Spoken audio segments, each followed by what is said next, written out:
Good morning students, welcome to Spect vision.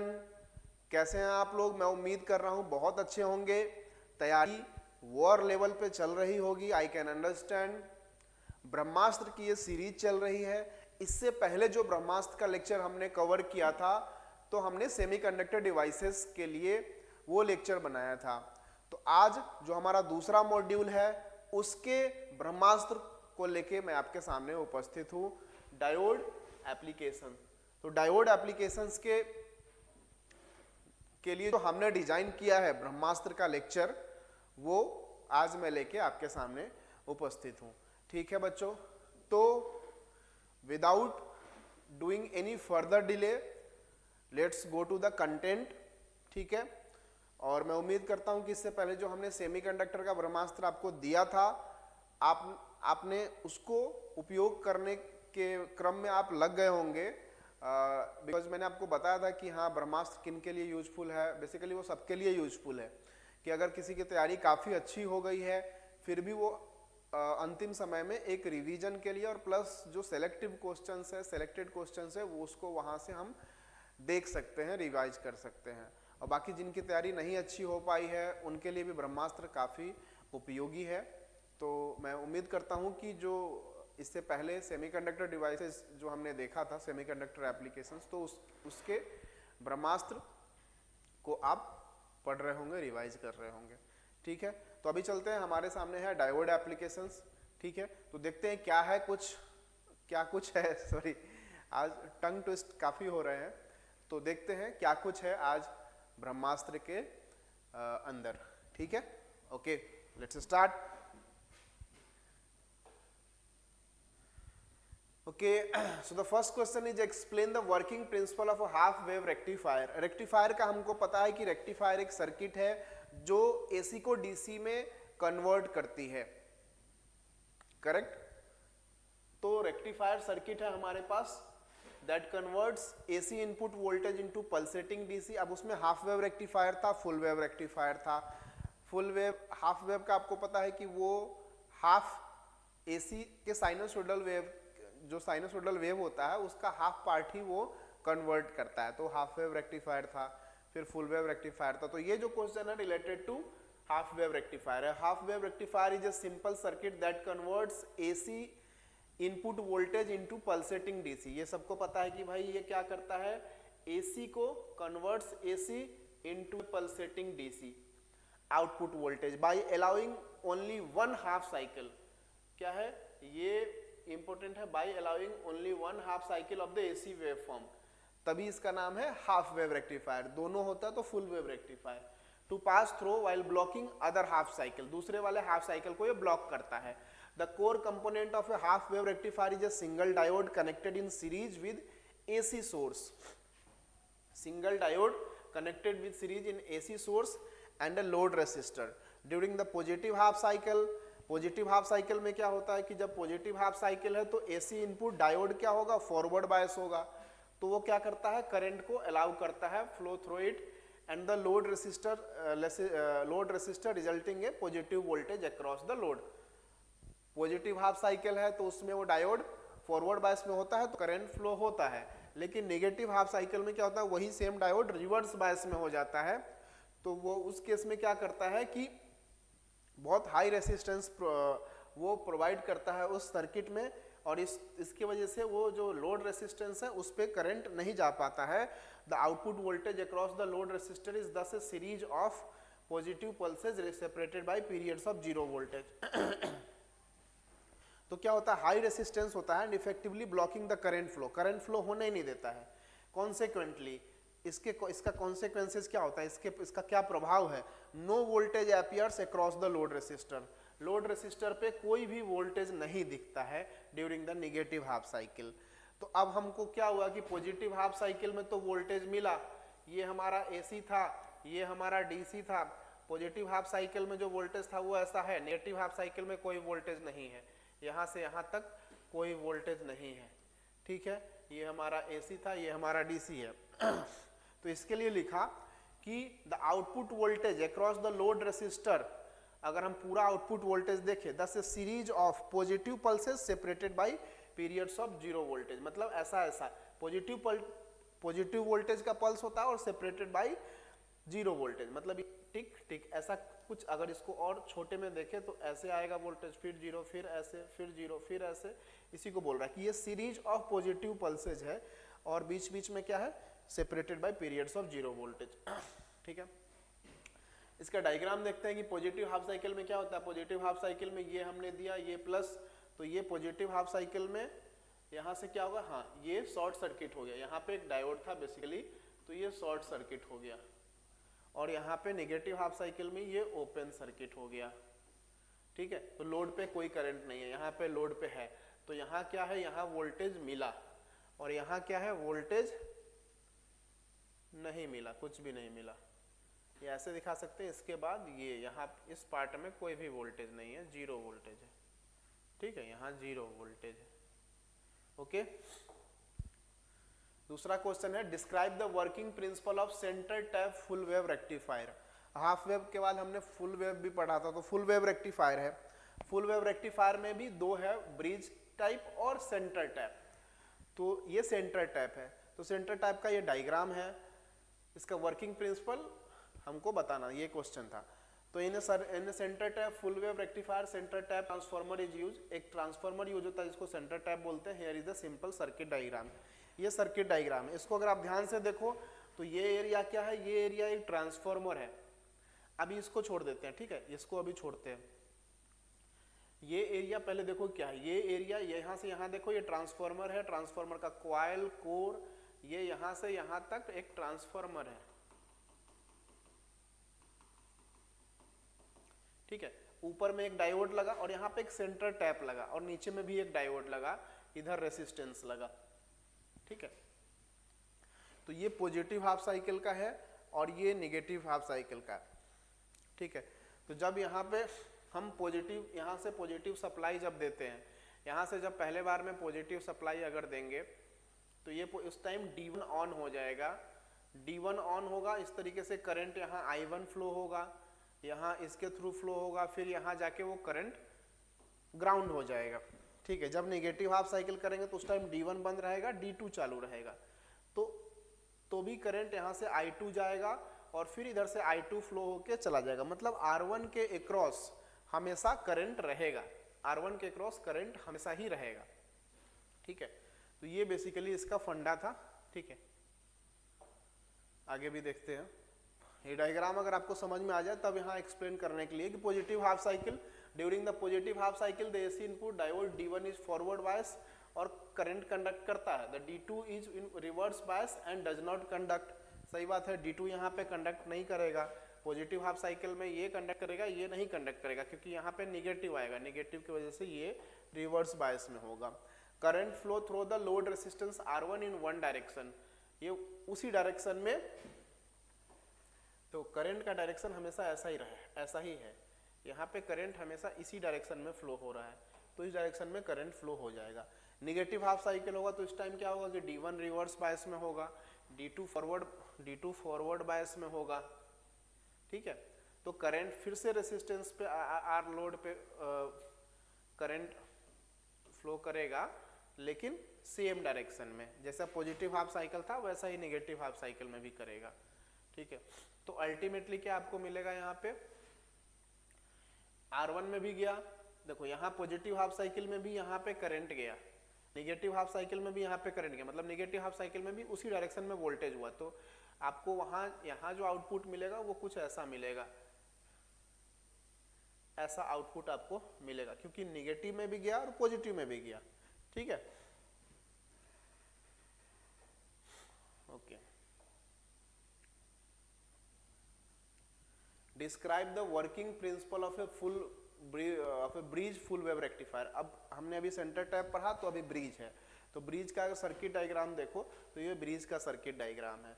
यहाँ भी एक बार पॉजिटिव हाफ साइकिल में इसका देखेंगे प्रिंसिपल, पहले पॉजिटिव हाफ साइकिल होगा, फिर नेगेटिव हाफ साइकिल होगा, और ये RL है, ये इसका डायग्राम है। ये ब्रिज जैसा है इसलिए इसको ब्रिज बोलते हैं। यहाँ से A से B, A C B D ऐसे करके ये कनेक्टेड है, 4 डायोड है इसमें और एक रेसिस्टेंस लगा हुआ है, लोड रेसिस्टेंस। ठीक है, ये इसका डायग्राम हो गया। इसके पॉजिटिव हाफ साइकिल में क्या होता है देखते हैं। During the positive half cycle AC input diode D1 and D3 are forward bias and conduct current. D2 और D4 क्या होगा, रिवर्स बायस में होगा। तो पॉजिटिव हाफ साइकिल की बात करें तो जब यहाँ प्लस होगा यहाँ माइनस होगा, पॉजिटिव हाफ साइकिल है तो यहाँ से एक करंट फ्लो होना शुरू होगा, वो जाएगा। अभी ये क्या है, ये इस समय कंडक्ट करेगा, ठीक है, ये डायोड ऑन रहेगा, ठीक है, यहाँ से फिर करंट जाएगा, फिर ये डायोड भी ऑन रहेगा पॉजिटिव हाफ साइकिल में, ठीक है, और ये ऑफ रहेगा, ऑफ, ये भी ऑफ। तो सर करंट कुछ ऐसा फ्लो होगा, यहाँ से यहाँ जाएगा, यहाँ से यहाँ जाएगा, यहाँ से यहाँ जाएगा और फिर यहाँ आ जाएगा। मतलब क्या है कि आरएल में एक करंट फ्लो होगा, ठीक है, आरएल में एक करंट फ्लो होगा पॉजिटिव हाफ साइकिल में। जब नेगेटिव हाफ साइकिल करेंगे, अगर आप नेगेटिव हाफ साइकिल करो तो यहाँ माइनस हो जाएगा, यहाँ प्लस हो जाएगा, यहाँ से एक दूसरा करंट फ्लो होगा, ठीक है, सपोज इसको I2 बोलते हैं, इसको I1 बोलते हैं अगर, ठीक है। तो जो I2 फ्लो होगा इस टाइम पे क्या होगा, अगर आप देखो तो ये चूंकि पॉजिटिव है, एक्चुअली गलत डायरेक्शन हो गया, चूंकि ये पॉजिटिव है ना तो करंट यहाँ से फ्लो होगा, ठीक है, I2 इधर से फ्लो होना चालू होगा, ठीक है, इसको I1 करो। अब यहाँ से करंट फ्लो होगा तो इस टाइम ये ऑन रहेगा, सॉरी ये ऑफ रहेगा, ये ऑन रहेगा, फिर यहाँ से करंट जाएगा, यहाँ से करंट ऐसे, यहाँ से करंट फिर इसी डायरेक्शन में करंट जा रहा है और ये भी ऑन हो जाएगा, इस डायरेक्शन में करंट जाके इधर निकल जाएगा और ये ऑफ रहेगा, ठीक है। तो मैंने रेड से दिखाया है पॉजिटिव हाफ साइकिल, सब उल्टा लिख दे, अच्छा,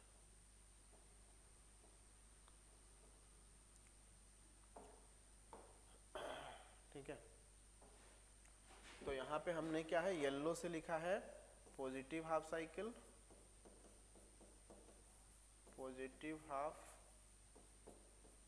साइकिल, और इससे लिखा है, रेड से लिखा है नेगेटिव हाफ साइकिल।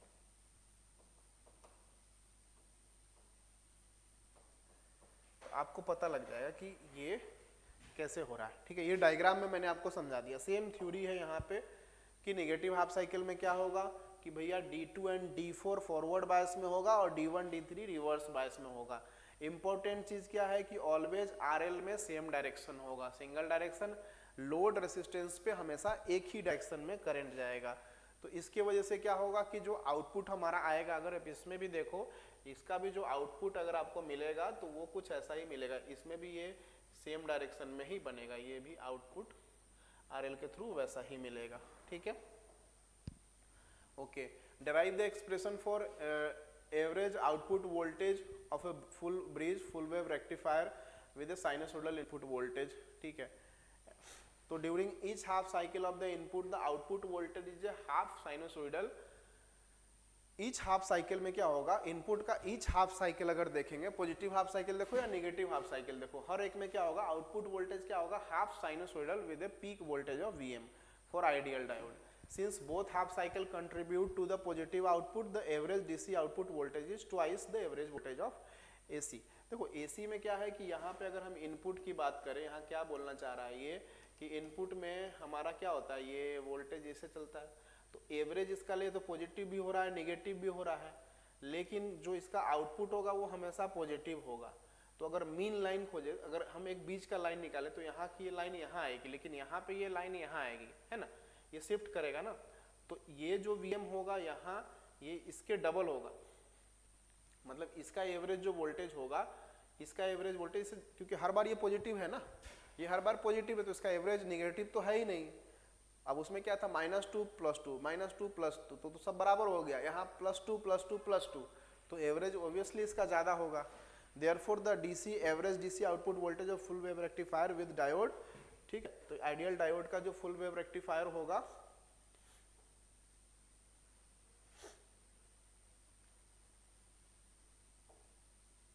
ठीक है, तो यहाँ पे इसका जो ड्यूरिंग ईच पॉजिटिव, अगर पॉजिटिव हाफ साइकिल का जैसे हम देख रहे थे, ठीक है, the average DC output voltage of a full wave rectifier diode. तो आइडियल डायोड का अगर हम देखें तो यहाँ पे जो एवरेज होगा वो Vm/2, ठीक है। और इस केस में ये जो हमारा एवरेज आएगा वो Vm/2 ही आएगा, ठीक है। What is the peak inverse voltage rating required for each diode in a bridge full wave rectifier circuit when two, क्या है कि peak inverse voltage rating required for each diode in a bridge full wave rectifier। तो when two diode in a bridge rectifier are conducting, the other two are, अगर bridge diode में क्या होता है कि जब दो डायोड आपके कंडक्ट कर रहे हैं, जब आपके दो डायोड कंडक्ट करते हैं तो क्या होता है, other two are reverse bias, बाकी के जो दो होते हैं वो रिवर्स बायस में होते हैं।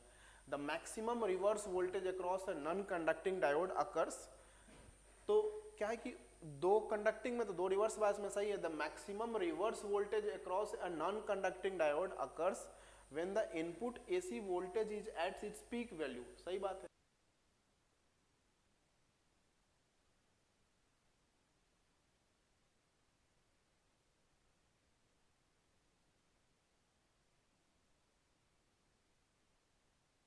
Rectifier circuit must have a PIV rating of at least Vm।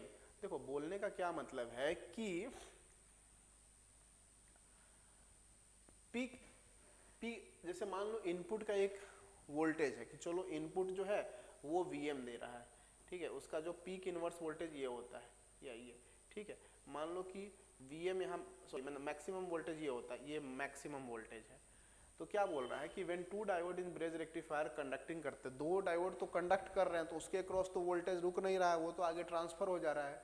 लेकिन जो ओपन स्टेट में है उसके अक्रॉस तो वोल्टेज है ना, उसके अक्रॉस एक वोल्टेज है, ठीक है। अब क्या है कि at this instant the reverse voltage across each non conducting diode is equal to the peak input voltage. तो जो नॉन कंडक्टिंग डायोड्स हैं वो तो ओपन है, अभी हमने जो देखा कुछ देर पहले नॉन कंडक्टिंग डायोड्स जो हमारे थे वो ओपन थे उस टाइम पे, ठीक है। इस टाइम पे ये जो डायोड ओपन होगा तो यहाँ पे एक इसके क्रॉस एक वोल्टेज होगा, तब भी ये ओपन है। तो ये डायोड में इतनी शक्ति तो होनी चाहिए ना कि इतने वोल्टेज को भी सह ले वो, और फिर भी बोले कि नहीं नहीं मैं ओपन हूँ, मैं नहीं कंडक्ट करूँगा, मतलब डायोड जलना नहीं चाहिए। तो इसकी कैपेसिटी इतनी तो जरूर होनी चाहिए कि वो,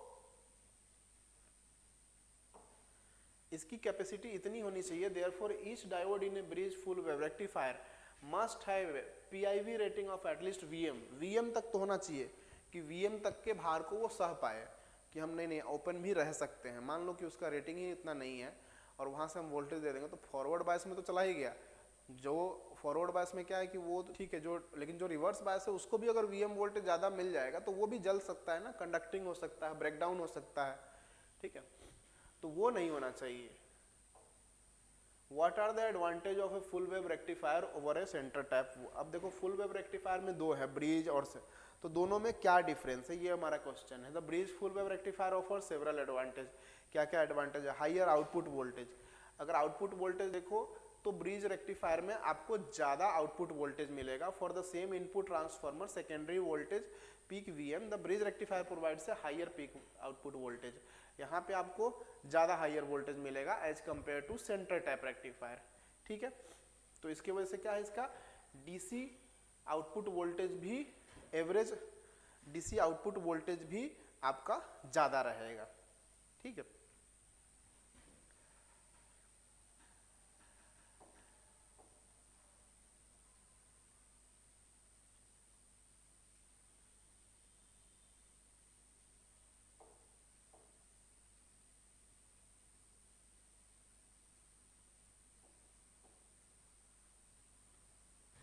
ठीक है, इसको थोड़ा सा करेक्ट करते हैं। ये जो वोल्टेज आपका आएगा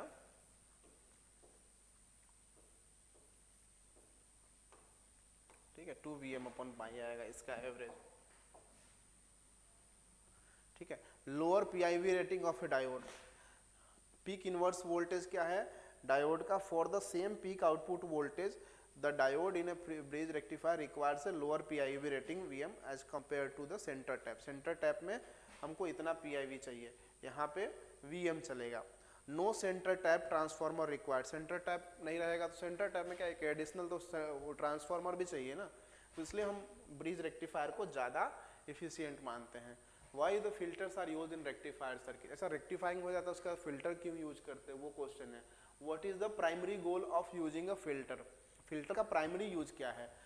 फिल्टर का प्राइमरी यूज क्या है कि देखो रेक्टिफायर भी जब आपने किया, ये रेक्टिफायर का जो आउटपुट निकला अगर फुल वेव भी है तो ऐसा ऐसा ऐसा ऐसा निकला, लेकिन एक्चुअल डीसी ऐसा होता है।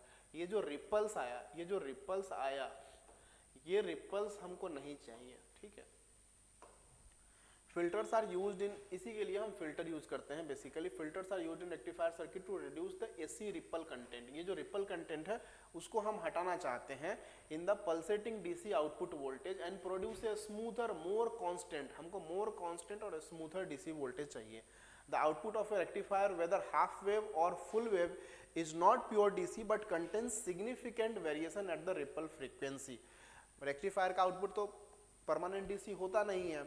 The frequency of pulsating component, the primary goal of using a filter to minimize this unwanted AC component, हम नहीं चाहते हैं, हम ये ऐसे से रिपल्स भी नहीं चाहते हैं। These are the unwanted ripple content, so we also want to remove that ripple content. तो obtain a DC voltage with minimal fluctuation, मतलब मिनिमम, मिनिमल का मतलब मिनिमम ही होता है, मतलब कम से कम फ्लक्चुएशंस हो, making it suitable for powering most electronic device, क्योंकि electronic device are very sensitive devices, तो अगर उनको तुम फ्लक्चुएट करते हुए पावर दे दोगे तो वो फूक सकते हैं, जल सकते हैं। इसके लिए हमको एक कांस्टेंट डीसी चाहिए और कांस्टेंट डीसी के लिए हमको फिल्टर्स यूज करना पड़ता है, ठीक है। Describe the operation of a capacitor filter connected at the output of a rectifier, ठीक है। तो अगर इसमें देखें कैपेसिटर फिल्टर क्या है, इसके बारे में ये लिखना है आपको कि capacitor filter is a common and simple type of filter used with rectifier circuit. It is typically connected in parallel, ये दिमाग में रखना, in parallel with the load resistance at the output of rectifier. अब during the conducting portion of the rectifier's output cycle the capacitor charges up to approximately the peak value of the rectified voltage, क्योंकि क्या है कि अगर आप load के, suppose आपका जो लोड है उसके पैरेलल में अगर आप कैपेसिटर लगा रहे हो, ठीक है, यहाँ पे कैपेसिटर लगा रहे हो तो जितना यहाँ पे वोल्टेज आएगा प्लस माइनस VL, तो उससे वो कैपेसिटर भी तो चार्ज हो जाएगा ना, पैरेलल ही है तो कैपेसिटर चार्ज हो जाएगा। और जब rectifier output starts to decrease between the peak, क्योंकि ये बीच का तो एक टाइम आएगा ना जब ये कैपेसिटर, ये इसका आउटपुट वोल्टेज रेक्टिफायर का डिक्रीज करेगा, उस टाइम पे क्या होगा कि the diode become reverse bias and stop conducting, the charge capacitor then begins to discharge through the load resistor, providing current to the load and maintaining a voltage across it. This discharging continues until the next peak of rectified voltage comes, at which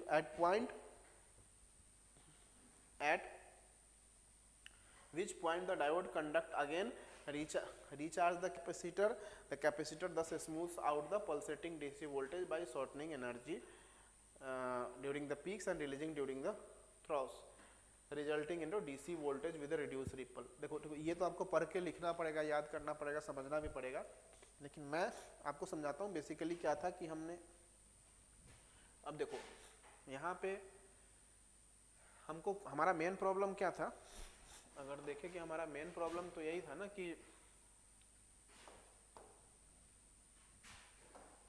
अब समझो हमारा main problem क्या था, हमारा main problem था कि चलो ये जो रिपल्स आ रहे हैं ना इसको हटाना, यही फिल्टर का मेन काम है ना कि हमको ये रिपल नहीं चाहिए, ठीक है।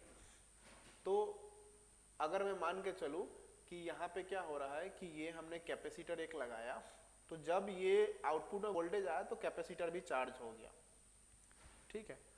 और वो एक टाइम था जब क्या हुआ कि एक, अब वो डायोड रिवर्स बायस में होने वाला है, दूसरा वाला डायोड कंडक्ट होने वाला है, वो बीच का एक टाइम है, तो वो टाइम पे हमको हमारा साथ कौन देगा, कैपेसिटर, क्योंकि उस टाइम पे अगर पावर बंद हो रहा है, स्विच हो रहा है, तो ये फुल वेव में बता रहा हूँ, हाफ वेव में भी होता है, फुल वेव में भी। तो फुल वेव की अगर बात करें तो यहाँ पे जैसे ये अभी हो के डाउन हो रहा था, पॉजिटिव से नेगेटिव हाफ साइकिल आया, पॉजिटिव हाफ साइकिल में सब ठीक था, नेगेटिव हाफ साइकिल में वो डायोड अब बंद होने लगा, तो जैसे वो डायोड बंद हो गया तो ये उस टाइम के लिए कैपेसिटर ने हैंडल कर लिया, कैपेसिटर तो चार्ज है, वो जब आया तो भर लिया आपने अंदर चार्ज, और जैसे ही पावर नहीं मिल रहा है लोड को, लोड रेजिस्टेंस को कोई करंट नहीं जा रहा है, तो वो अपना करंट दे देता है, जिसकी वजह से कुछ इस तरीके का वोल्टेज इसको मिलने लगता है। और फिर अच्छा, अब तब तक क्या है, दूसरा ये वाला साइकिल आ जाता है, तो ये वाला साइकिल फिर ऊपर उठा देता है उसको, फिर ये नीचे वाला कैपेसिटर, जब वो स्विचिंग होता है तो नीचे वाला थोड़ा कैपेसिटर की वजह से होता है, फिर ऐसा। तो ये देखो, इससे इसमें रिपल कम है। अगर हाफ वेव में कंपेयर करो तो ये ऐसा ऐसा हाफ वेव होता है। तो इसमें क्या है कि जब ये हाफ वेव है, जब चल रहा है तब तक चल रहा है, जब नहीं है तो कैपेसिटर फिर इसको चलाएगा, ऐसे करके कैपेसिटर चलाएगा, फिर ये हाफ दूसरा आ गया तो ऐसे चलाएगा। तो यहाँ भी देखो रिपल कम है। तो कैपेसिटर का मतलब ये पैरेलली में रहेगा, वो जब खुद चार्ज हो जाएगा, जब लोड को कोई करंट नहीं देगा तब वो करंट प्रोवाइड करेगा, और उसके पास जितना वो करेगा तब तक दूसरा साइकिल आ जाएगा। तो बीच के गैप को फिल करने के लिए वो कैपेसिटर वहाँ यूज होता है बेसिकली, ठीक है। Okay, explain the concept of ripple factor for a rectifier output and how it is affected by a capacitor.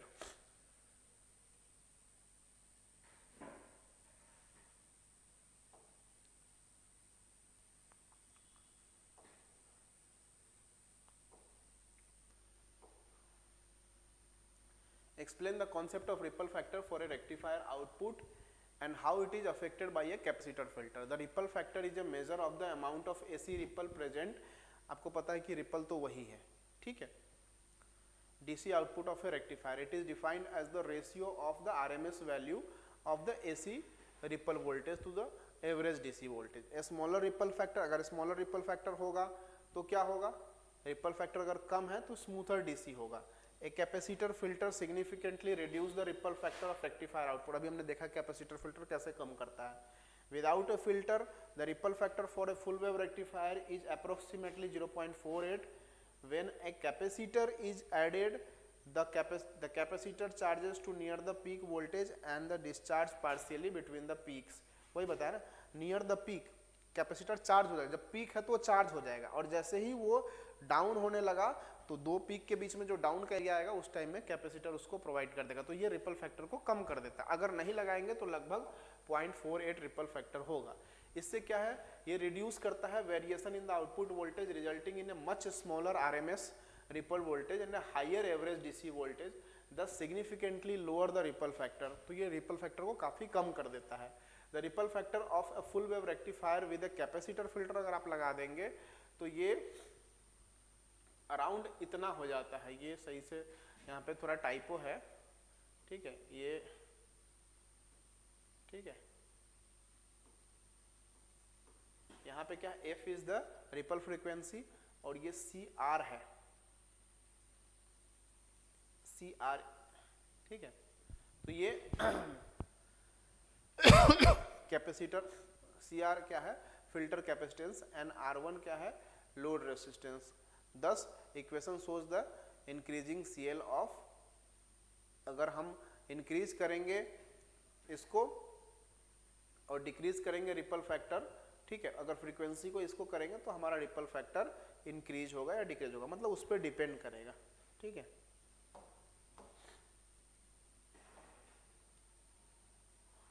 Explain how a Zener diode is used in a simple voltage regulator. अब Zener diode हमको यहाँ इस वाले unit में voltage regulator हमने semiconductor में भी पढ़ा था थोड़ा, यहाँ भी है हमारे कोर्स में। तो explain a Zener diode used in simple voltage regulator, include the roles of Zener diode and the series resistor, ठीक है।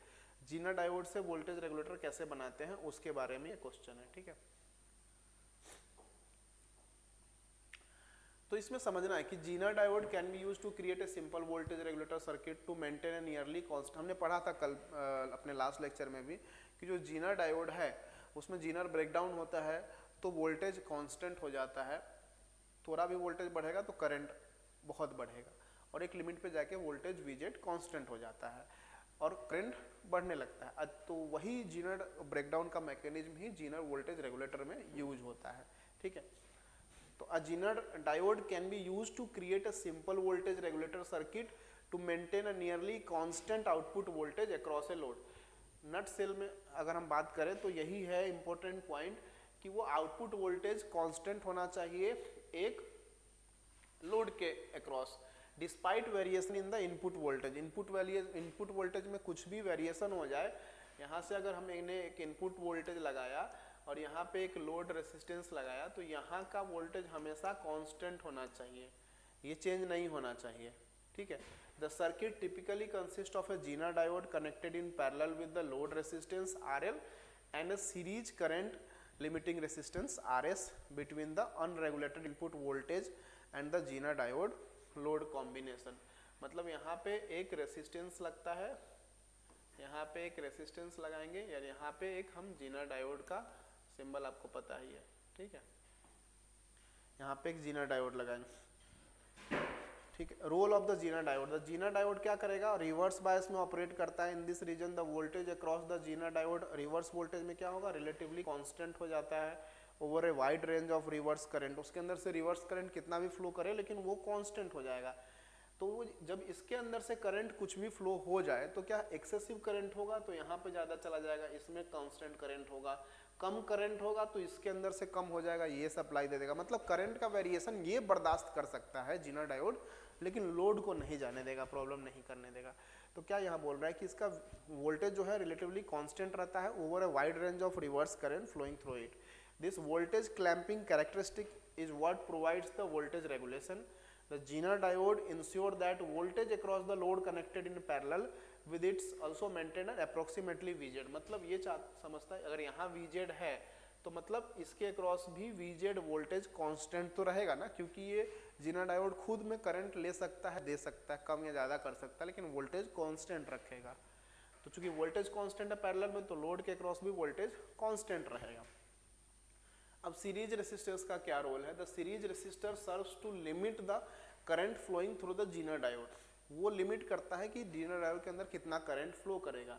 And the load, it drops the excess voltage, it drops the excess voltage when the input voltage is higher than VZ और when the load current changes.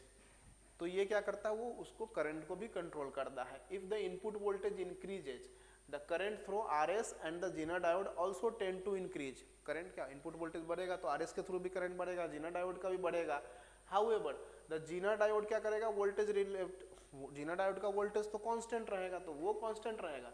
So the increased current is accommodated by an increase in the current through the Zener diode. Zener diode में current बढ़ जाएगा लेकिन उसका voltage, so the increased current is accommodated by an increase in the current through the Zener diode। Zener diode में current बढ़ जाएगा while the voltage across the load stay close to constant। वो VZ load के across जो voltage है वो constant ही रहेगा। Similarly if the load current decreases, अगर लोड करंट डिक्रीज करता है, मोर current flows through the Zener diode. अब जीनर डायोड में करंट ज्यादा फ्लो होगा, अगेन मेंटेन करेगा constant voltage across the both. The value of RS is chosen to ensure that the Zener diode operates within its specified current range for all expected value। अच्छा, Zener RS का main role क्या है कि वो current को limit करता है। अगर RS नहीं दोगे तो बहुत ज़्यादा करंट जाएगा जीनर डायोड। जीनर डायोड को भी तो एक लिमिट ही है ना करंट का, तो उसमें कितना करंट जा सकता है उसके लिए वही RS का रोल है। तो रोल ऑफ RS बेसिकली यही है, to limit the Zener diode current, ठीक है। What are the limitation of a simple Zener diode voltage regulator? अब इसके कुछ limitations भी है, कुछ कमियां भी हैं, उसको देखते हैं। While simple and effective for many application, Zener diode voltage also have some limitations। क्या है, limited power handling। Zener diode have a power dissipation rating which limits the amount of current they can safely। अभी जो हम discuss कर रहे थे कि Zener diode का भी एक लिमिट है, वो उतना ही हैंडल कर सकता है। This restricts the amount of load current that can be regulated। मतलब कि एक लिमिटेड ही है कि इतना ही करंट को हैंडल कर सकता है, तो उसका लिमिटेशन है। Poor efficiency at high input voltage, if the input voltage is significantly high than Zener voltage a large voltage drop across the series resistors leading to a significant. अब देखो क्या है कि पुअर एफिशिएंसी कैसे है कि ये क्या करता है कि जब आपके पास ज़्यादा वोल्टेज उधर से आ रहा है तो रेसिस्टेंस पे पूरा जो RS हमने लगाया वहाँ पे काफ़ी ड्रॉप हो जाएगा। पहली बात तो वहाँ से जो बचेगा वो जीनर डायोड खुद बोलेगा कि ठीक है बाकी करंट मैं ले लेता हूँ, तो लोड पे तो कम ही जाएगा। तो लोड ठीक है, हमको रेगुलेशन करना है, लेकिन क्या इस केस में तो बहुत लॉस हो रहा है ना, क्योंकि बहुत ज़्यादा इनपुट वोल्टेज था और वो इनपुट वोल्टेज को RS पे ड्रॉप कर दिया गया। तो बहुत ज़्यादा इस पर इफिशियंसी इसकी पुअर होती है। Output voltage variation with load current, although the Zener diode maintains a relatively constant voltage, there is a small change in the Zener voltage and changes with the Zener current due to the non-ideal slope of breakdown characteristics. This can cause a slight difference, slight variables in the regulator. अभी क्या है कि हमने बोला कि nearly या relatively constant, लेकिन ऐसा नहीं कि बिल्कुल कांस्टेंट है, थोड़ा बहुत वेरिएशन हो जाता है वोल्टेज में, वो भी इसकी एक नेगेटिविटी है। Poor regulation for large input voltage variation. For the very large changes in the input voltage, the Zener diode's ability to maintain a perfectly constant output voltage limited by its dynamic impedance in the breakdown region. मतलब बोलने का क्या मतलब है कि इसका regulation, again वही बात है कि अगर लार्ज इनपुट वोल्टेज हो तो इसका रेगुलेशन थोड़ा खराब होता है, ये इतना भी कांस्टेंट नहीं रह पाता है। No overload protection. A simple Zener voltage regulator typically does not have built-in protection against short circuit or excessive load current, which could potentially damage the Zener diode or other component. मतलब ये है कि इसमें कुछ safety के लिए कुछ ऐसा नहीं लगा है कि हाँ यहाँ पे शॉर्ट सर्किट से बचाने के लिए ओवरलोड प्रोटेक्शन नहीं है कि ओवरलोड हो तो कनेक्शन कट जाए, ऐसा कुछ नहीं है। मतलब ये इस पे सेफ्टी का प्रॉब्लम है और ज़्यादा करंट होने पे सारी जो कंपोनेंट्स है वो जल सकते हैं। ठीक है, नेक्स्ट क्वेश्चन है explain the function of clipping circuit limiter and describe how it can be use to modify. अब हम क्लिपर पे आ गए हैं। तो क्लिपिंग सर्किट क्या करता है, also known as a limiter. ठीक है, it is a circuit that restricts the amplitude of waveform above or below a certain predetermined level. It effectively clips or removes the portion of input waveform that exceeds these threshold levels, allowing the rest of the waveform to pass through relatively undistorted. Clipping circuit typically use diode in combination with resistor and DC voltage sources bias voltage to define the clipping levels. By appropriately biasing the diodes, different portion of the input waveform can be suppressed. Clipping circuit are used in various applications such as protecting sensitive circuit from over voltage and shaping waveform and creating special signal effects. देखो क्या होता है clipping circuit में, क्या है कि ये basically limit करता है।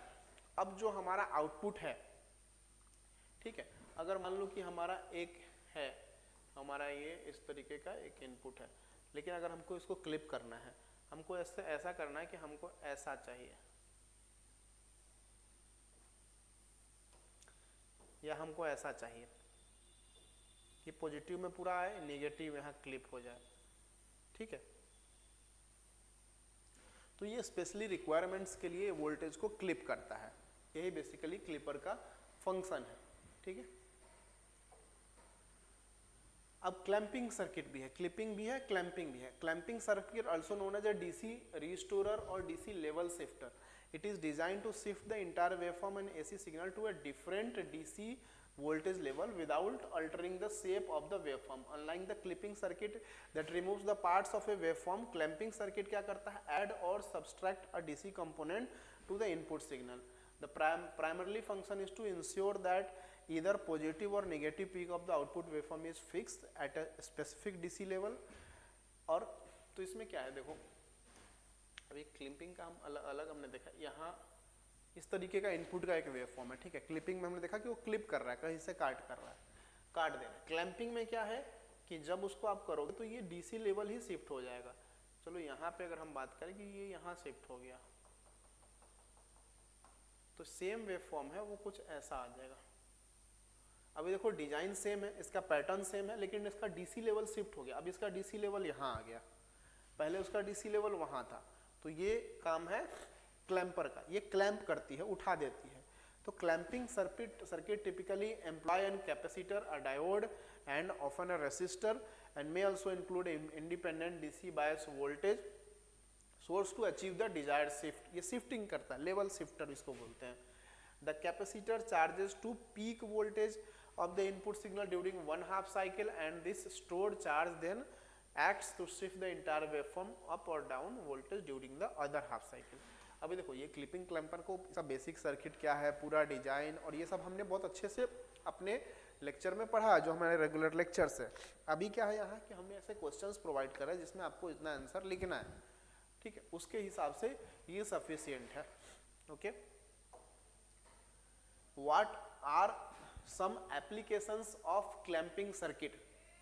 ठीक है, क्योंकि अब ये पॉसिबल तो नहीं है कि एक लेक्चर में, एक यूनिट में हम उस एक यूनिट के सारे कॉन्सेप्ट्स को पूरा समझ के कर ले, लेकिन ये क्या है, ब्रह्मास्त्र, मतलब अभी पढ़ो, समझो और डिलीवर करो एग्जाम में। ठीक है, तो ये पैटर्न, इसको भी हमको समझ के चलना पड़ेगा कि इसका पैटर्न ऐसा है कि हमको यहाँ से क्वेश्चन देखना है, क्वेश्चन आंसर फॉर्म में देखना है, समझना है, प्लस याद भी करना है, इसको लिख के आना है।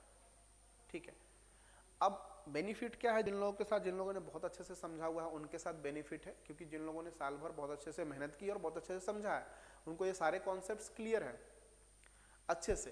क्योंकि क्लैंपिंग सर्किट क्या है, क्लैंपिंग सर्किट इटसेल्फ 2-3 लेक्चर का है, क्लैंपर क्या है, तो उसको उनको वो सारे वेवफॉर्म सब अच्छे से समझ में आया हुआ, तो अभी वो देखेंगे तो उनको थोड़ा वहाँ बेनिफिट है कि उनको इजीली समझ में आके वो आगे निकल जा रहे हैं। लेकिन जो बिल्कुल भी कभी इसको नहीं देखे, तो उनके लिए यही एडवाइस है कि आप इसको समझे और प्लस याद करें और लिख के आए, ये इसका मोटो यही है। What are some applications of clamping circuit. ठीक है, व्हाट आर सम कुछ क्लैंपिंग सर्किट के एप्लीकेशंस यहाँ दिए हैं, जैसे डीसी रिस्टोरेशन वीडियो सिग्नल, तो वीडियो सिग्नल के डीसी रिस्टोरेशन में इसका यूज होता है। ठीक है, कंपोजिट वीडियो सिग्नल्स में अगर हमको कहीं पे लेवल शिफ्ट करना है, प्रोटेक्शन ऑफ सेंसिटिव सर्किट, कहीं सेंसिटिव सर्किट है, क्लैंपिंग सर्किट कैन लिमिट, अगर हमको चाहिए कि नहीं उससे ज़्यादा हमको नहीं चाहिए, ठीक है, तो वहाँ पे भी इसका यूज किया जाता है। Clamping circuit can limit the voltage swing of A signal, तो वो प्रिवेंट करता है उससे कि कोई maximum range of sensitive component को उससे ज़्यादा बढ़ न जाए। वोल्टेज मल्टीप्लिकेशन, सम वोल्टेज मल्टीप्लायर यूज करता है कि अगर ये दोनों को मल्टीप्लाई करें तो वोल्टेज सिग्नल बढ़ेगा, वहाँ यूज है। बेस लाइन स्टेबलाइजेशन, ठीक है, लेवल शिफ्टिंग, लेवल शिफ्ट करना है, जनरेटिंग स्पेशल वेव फॉर्म कुछ बनाना है, तो वहाँ भी ये यूज होता है। Explain half wave voltage doubler. अब वो हाफ वेव वोल्टेज डबलर क्या है कि half wave voltage doubler consist of 2 diode and 2 capacitor connected in a manner as shown in below figure. तो इस तरीके से 2 हाफ वेव डबलर है, 2 कैपेसिटर, 2 डायोड है। अब it will be shown in the peak input AC voltage Vs, the DC output voltage will be 2 Vs provided the diodes are ideal. तो यहाँ पे जब आप क्या होगा, इसमें कैपेसिटर में भी ये चार्ज होता है, तो एक तो कैपेसिटर का होता है और प्लस जैसे पॉजिटिव हाफ साइकिल करोगे तो ये कैपेसिटर, तो एक डायोड का जो डायोड एक रिवर्स बायस है, तो ये कैपेसिटर और ये कैपेसिटर दोनों मिला के यहाँ जो मतलब सॉरी ये जो कैपेसिटर है वो Vs से चार्ज होता है, और यहाँ भी एक Vs वोल्टेज है, तो ये Vs मिलके आउटपुट पर 2 Vs आता है। ठीक है, और ये D1 D2 स्विचिंग के तौर पे काम करता है। So it will be shown that in peak input voltage AC voltage is Vs है और DC आउटपुट इसका आएगा 2 Vs provided diodes are ideal. Diode बस आइडियल है, डायोड का कोई अपना रेसिस्टेंस नहीं है, वो स्विचिंग के लिए बस। The basic idea of voltage multiplier is to charge each capacitor to the peak input voltage. जैसे मैंने आपको बोला कि ये चार्ज हो जाएगा, इसके पास Vs इसके पास भी आ जाएगा, and to arrange the capacitor so that their stored voltage will be add. ऐसा इसको करना है कि ये जो वोल्टेज स्टोर कर रहा है ये ऐड होके यहाँ पे RL पे आए, तो ये मल्टीप्लायर भी हो जाता है, डबलर भी होता है। डबल है तो डबल है, और मल्टीप्लायर मतलब मोर देन डबलिंग भी हो सकता है, हमारे सिलेबस में डबलर है। अब देखो, during the negative half cycle of AC input voltage D1 is forward bias and D2 is reverse bias. ठीक है, तो ये तो D1 रिवर्स बायस में होगा, D1 फॉरवर्ड बायस में होगा और D2 रिवर्स बायस में। Therefore diode D1 can be represented by a short diode and D2 can be open. अभी यहाँ पे दिखाया कि D1 ये शॉर्ट हुआ, ये D2 ओपन हुआ, तो यहाँ पे C1 कितने से चार्ज हो जाएगा Vs, और C2 कितना भी चार्ज हो जाएगा, C2 will be in the process of discharging through the RL। ठीक है, तो अभी C2 डिस्चार्ज होगा RL और ये अपना चार्ज हो रहा है पहले साइकिल में। ठीक है, अब दूसरे साइकिल में क्या होगा कि during positive half cycle, then पहले हमने नेगेटिव हाफ साइकिल डिस्कस किया इसमें, तो पॉजिटिव हाफ साइकिल में क्या है कि अभी ये फॉरवर्ड बायस हो गया, ये रिवर्स बायस हो गया, इस तरीके का हो गया, तो ऐसा सर्किट बन गया। अब C1 charge to Vs, C1 तो ऑलरेडी Vs से चार्ज था, source voltage now act as a series adding voltage source, and C2 will be charge to the sum of the series peak voltage that is 2 Vs। अब ये भी charge हो गया, ये भी चार्ज हो गया, दोनों के बीच मिलके हो गया 2 Vs, तो ये यहाँ पे आ जाएगा 2 Vs, तो RL के क्रॉस आएगा 2 Vs। ठीक है, when output DC when Vs returns to the original polarity negative half cycle D2 is again turned off, D2 again turned off हो जाएगा। तो D2 टर्न ऑफ होगा तो ओनली डिस्चार्ज पाथ अब C2 के लिए क्या रहेगा, जब D2 अगर बंद हो जाएगा तो C2 के लिए एक ही पाथ है, वो RL के थ्रू डिस्चार्ज करेगा। तो इस तरीके से 2Vs आएगा। बेसिकली कॉन्सेप्ट ये है कि कैपेसिटर चार्ज होकर वोल्टेज को ऐड कर देता है, क्योंकि क्वेश्चन है कि भाई इनपुट तो आप Vs दे रहे हो, आउटपुट कैसे 2Vs आ रहा है, तो कैपेसिटर की वजह से कैपेसिटर चार्ज होगा और दूसरे साइकिल के लिए वेट करेगा। ठीक है, since C2 barely discharge between input cycle, the output waveform of the half wave voltage doubler closely resembles that of a filtered half wave rectifier. Below figure shows the input and output waveform for a half wave doubler. ठीक है, ये है input और output, इस तरीके का आपको doubler मिलेगा। देखो ये 2Vs आया, ये Vs आ रहा था, ये Vs था, ये 2Vs के बराबर है। ठीक है, ये 2Vs है। ठीक है, अब कुछ न्यूमेरिकल्स है वो हम देखते हैं। ठीक है, एन AC सप्लाई वोल्टेज, अब ये न्यूमेरिकल पूरे डायोड एप्लीकेशन से है, मल्टीपल जगहों से सिलेक्टेड है। ठीक है, an AC supply of 230 volt is applied to a half wave rectifier circuit through a transformer of turn ratio. तो इसका एक प्राइमरी दिया 230 वोल्ट, टर्न रेशियो है 10:1।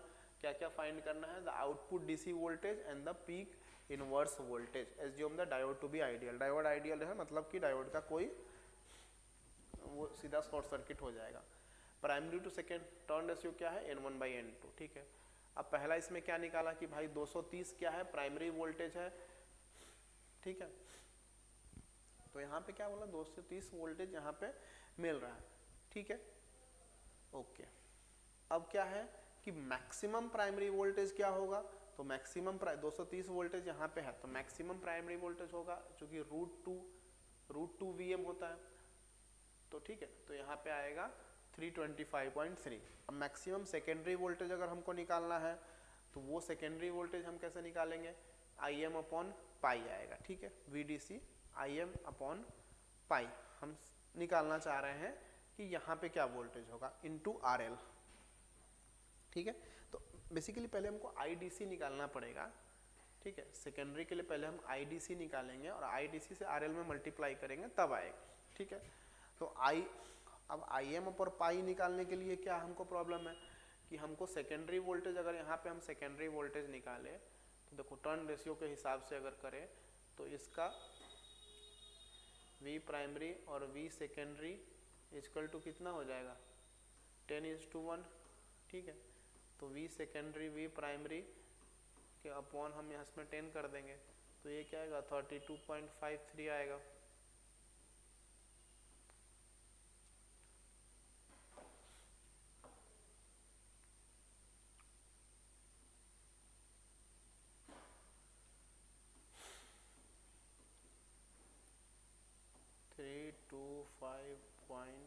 अपॉन 10 तो ये आएगा 32.53।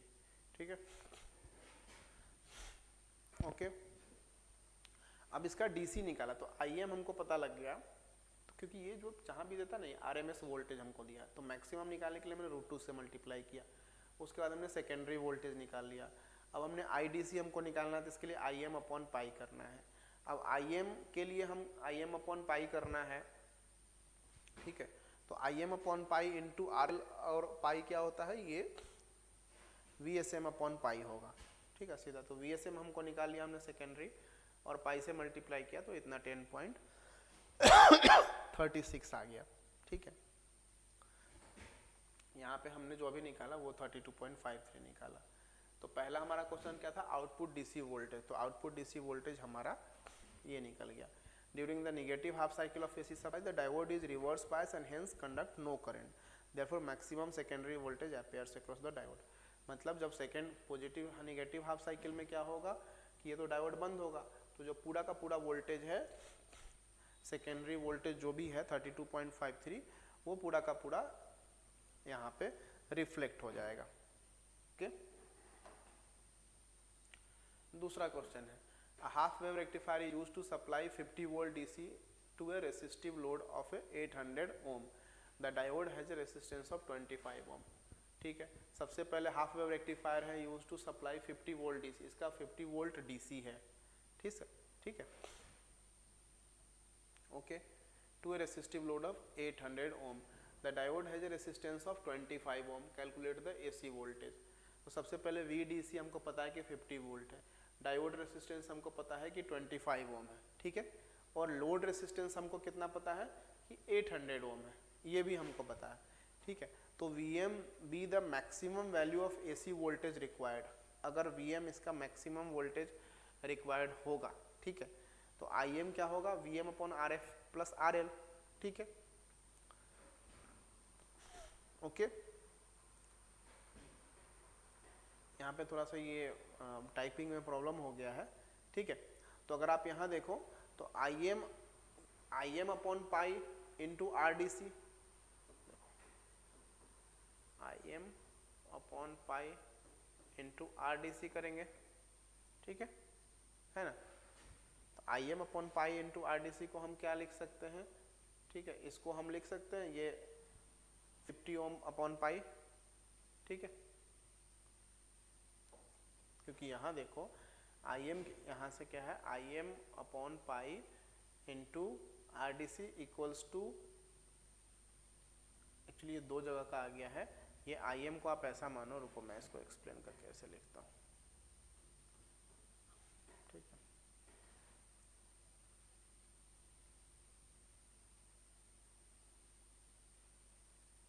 ओके, ठीक है।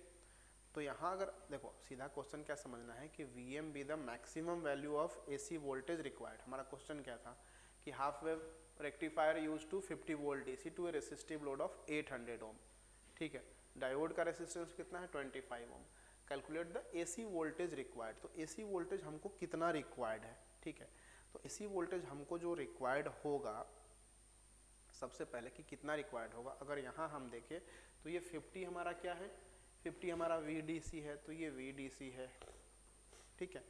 Vm हमको निकाल, Vm है कि हमको Vm कितना हमको निकलेगा, ठीक है, तो Vm के लिए हमको Vm बेसिकली यहाँ पे निकालना है, ठीक है। अब क्या है कि हमको पता है कि VDC के लिए Im अपन पाई इंटू RDC करते हैं, ठीक है, तो Im को हम क्या लिख सकते हैं, Im को हम क्या लिख सकते हैं, Vm अपॉन RF RL। तो हम यहाँ पे Vm लिखेंगे और प्लस RF प्लस RL लिखेंगे, और इंटू पाई में तो रहेगा ही, और इंटू यहाँ पे RDC रहेगा ही, तो RDC है यहाँ 800। अब यहाँ पे Vm अगर इधर कर दो, ठीक है, Vm अगर इधर कर दो तो ये क्या होगा, VDC, पहले तो VDC हो जाएगा,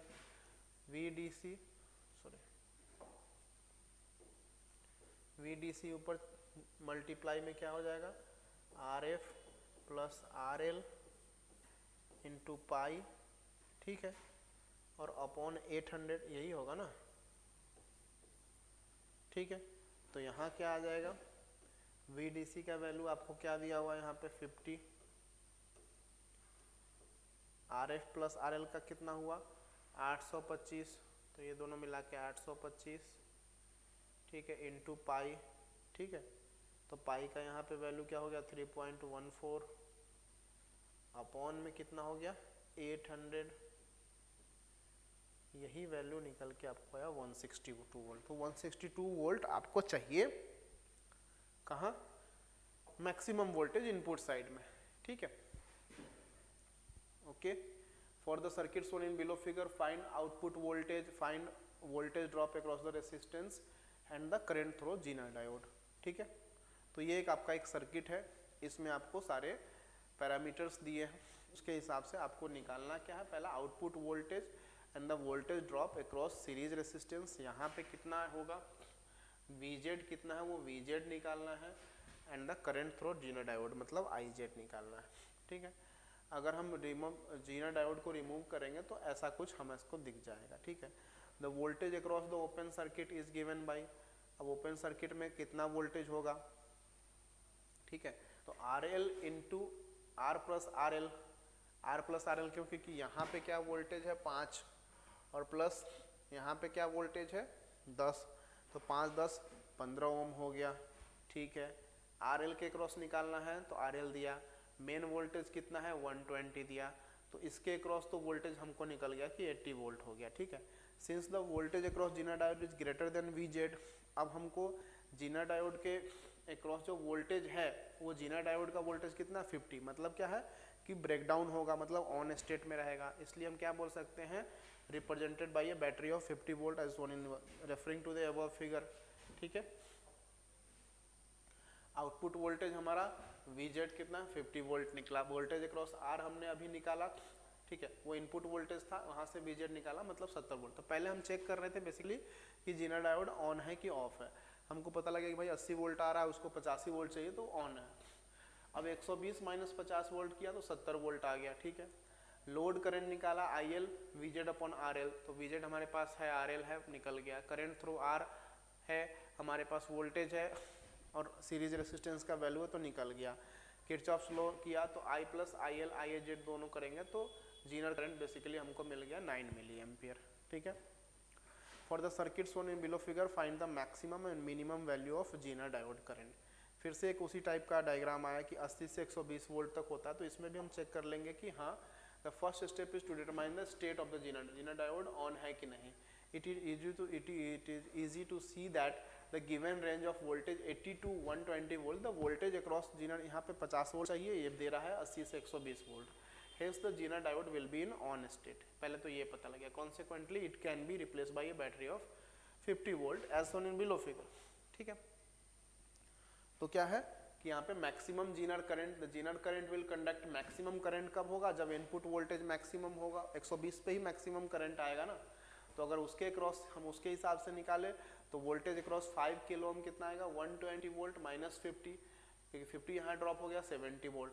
अब करंट थ्रू 5 किलो ओम कितना निकला 70 बटा में 5 किलो ओम, ठीक है, तो 14 मिली एम्पियर आया। देखो ये जो इस यहाँ जो वोल्टेज इफेक्टिव वोल्टेज यहाँ आएगा ये दोनों के बीच का, ऊपर से इसने निकाला, उसमें 5 से डिवाइड कर दिया तो 14 मिली एम्पियर आ गया। लोड करंट निकाल रहे हैं, वोल्टेज तो लोड के क्रॉस 50 वोल्ट है, उसका 10 किलो ओम है तो 5 मिली एम्पियर है 14। किरचॉफ्स लॉ लगाया तो IL प्लस IZ करके टोटल होना चाहिए, हमको IZ निकालना है, तो 14 पूरा था, 5 इसने लिया, मतलब 9 मिली एम्पियर इसको लिया। Maximum Zener current, the Zener will conduct maximum current when the input voltage is minimum 80 volt. अब मिनिमम के लिए 80 वोल्ट, क्योंकि 120/80 यहाँ पे लिखा हुआ था, 120 से 80 इसका रेंज है, तो 80 वोल्ट होगा तब इसका मिनिमम होगा, ठीक है। तो 80 वोल्ट के केस अगर देखें तो हम सीरीज रेसिस्टेंस के क्रॉस निकालेंगे वोल्टेज तो 30 वोल्ट आएगा, उसको यहाँ पे 6 मिली एम्पियर कर दिया। अब लोड करंट तो हमारा फिक्स है कि हाँ लोड करंट IL 5 एम्पियर है, तो 5 मिली एम्पियर रहेगा, 6 में से 1 करेंगे तो 1 मिली एम्पियर जीनर के केस में जाएगा, क्योंकि उसको तो सेम ही करंट चाहिए ना, वहाँ तो फिक्स करंट है, तभी तो वहाँ सेम वोल्टेज होगा, कॉन्स्टेंट वोल्टेज होगा, ठीक है। A 7.2 Zener volt Zener is used in circuit shown in the below figure and the load current is to vary from 12 to 100 milliampere, ठीक है। Find the value of series resistance R to maintain a value of 7.2 voltage across the load, ठीक है।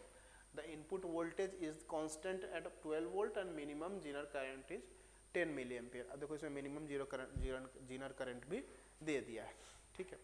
EI इसका 12 volt है, VZ इसका 7.2 volt है, ठीक है। VZ भी यहाँ पे दिया हुआ है 7.2 वोल्ट है। अगर हम R निकालें, ठीक है, R की अगर हम वैल्यू, यहाँ पे R ही नहीं दिया हुआ है, तो क्या होगा ये दोनों वोल्टेज को अगर हम करें तो 12 वोल्ट माइनस हमारा जो E0 वोल्टेज, मतलब यहाँ अगर बेसिकली देखें तो इसके बराबर ही है IZ प्लस IL, मतलब टोटल करंट जो इसके क्रॉस रेसिस्टेंस निकालेंगे तो ये करंट I क्या है IZ प्लस IL है, तो अगर हमको इसके क्रॉस निकालना है तो हमको क्या एक इसके क्रॉस का वोल्टेज चाहिए, मतलब VR चाहिए, और प्लस टोटल करंट चाहिए। VR क्या हो जाएगा अगर पूरा वोल्टेज निकालो तो EI माइनस E0 ये है, और करंट देखे टोटल I का वैल्यू क्या होगा IL प्लस IZ होगा, जितना IL और IZ का दोनों का सम होगा वो जाके होगा, ठीक है। तो इसके हिसाब से अगर हम निकाले EI 12 वोल्ट है, ये हमारा 7.2 वोल्ट है, तो वोल्टेज कितना निकल गया 4.8 volt. As the load current changes from 12 to 100 में, अब हमको लोड करंट, 2 लोड करंट है इसमें, तो मिनिमम जीनर करंट क्या होगा जब लोड करंट मैक्सिमम रहेगा, तो उस टाइम पे जब हम R निकालेंगे, R की वैल्यू, तो क्या ये हमको से 4.8 वोल्ट तो हमको आ ही गया। उस टाइम IZ मीन रहेगा तो IL मैक्स रहेगा, तो उस केस में हमको 43.5 मिली ओम पाया। If R is 43.5 milliohm inserted in the circuit, the output voltage will remain constant over voltage regulation range. As the load current IL decreases, the zener current IZ will increase to such a value that IZ plus IL is equal to 110 milliampere. Note that if load resistance is open circuit, then IL equals to 0. देखो मतलब बात क्या है कि मैं question क्या था कि किस R की किस वैल्यू के लिए the input voltage is constant। देखो, find the value of series resistance R to maintain a voltage of 7.2 volt across the load। मतलब R के किस वैल्यू के लिए ये कांस्टेंट चाहिए था, ठीक है, ये बेसिकली हमारा क्वेश्चन था। तो R की अगर ये वैल्यू होगी तो ये इसके हिसाब से इसको कांस्टेंट रखेगा, ठीक है। तो बच्चों यही था ब्रह्मास्त्र में। थोड़े क्वेश्चंस हमारे पास ज़्यादा हैं, लेकिन अगर इसको हम पूरे क्वेश्चंस को अगर हम कवर कर ले और अच्छे से याद कर ले तो निश्चित रूप से आप अच्छा एग्जाम में लिख के आ सकते हैं, ठीक है। तो मिलते हैं फिर नेक्स्ट लेक्चर में, तब तक के लिए अपना ध्यान रखिए, ओके। परीक्षा की तैयारी अच्छे से कीजिए, अपना ध्यान रखिए, माता पिता का ध्यान रखिए, टेक केयर, बाय बाय।